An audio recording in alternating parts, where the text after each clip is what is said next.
విశాఖపట్నం పశ్చిమ నియోజకవర్గం పారిశ్రామిక ప్రాంతం జీవీఎంసీ 58వ వార్డు పిలకవానిపాలెం ప్రాంతంలో వేలిసి ఉన్న నవదుర్గాదేవి ఆలయంలో దసరా నవరాత్రి ఉత్సవాల సందర్భంగా ఈ రోజు అవతారము శ్రీ లలిత త్రిపుర సుందరి దేవి అవతారంలో భక్తులకు దర్శనము ఇవ్వనున్నారు. అమ్మవారి అవతారం ఇస్తున్నది. ఈరోజు శ్రీ శ్రీ శ్రీ లలిత త్రిపుర సుందరి దేవి అవతారం అందరూ సూచకరించినది.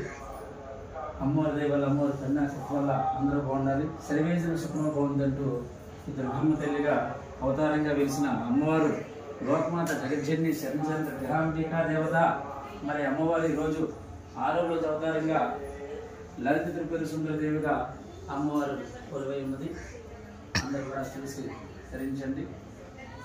జై భవాని, జై జై భవాని. అలాగే 6వ రోజు సందర్భంగా ఈరోజు లలిత త్రిపుర సుందరి దేవి అవతారం. మరి ఈరోజు అందరూ కూడా లలిత త్రిపుర సుందరి దేవి సెగ వేసుకొని నలకమ్మ సెగలో పెట్టుకొని అదేవిధంగా చిడిగర్లు పెట్టుకొని పరమశివుడు వెనకాతలో పరమశివుడు మరి కూర్చొని ఈరోజు మన అమ్మవారు అవతారం ఇస్తున్నది. ఈరోజు శ్రీ శ్రీ శ్రీ లలిత త్రిపుర సుందరి దేవి అవతారం అందరూ సూచకరించినది.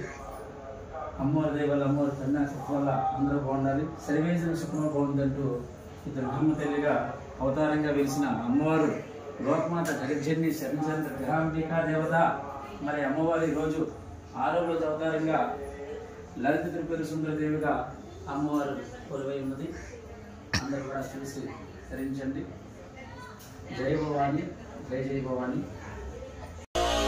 ఓం శ్రీ లలితా దేవ్యై నమః.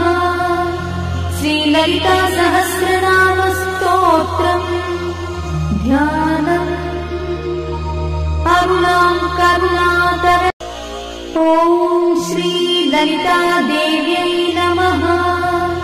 శ్రీ లలితా సహస్రనామ స్తోత్రం ధ్యానం అరుణాం కరుణాతర.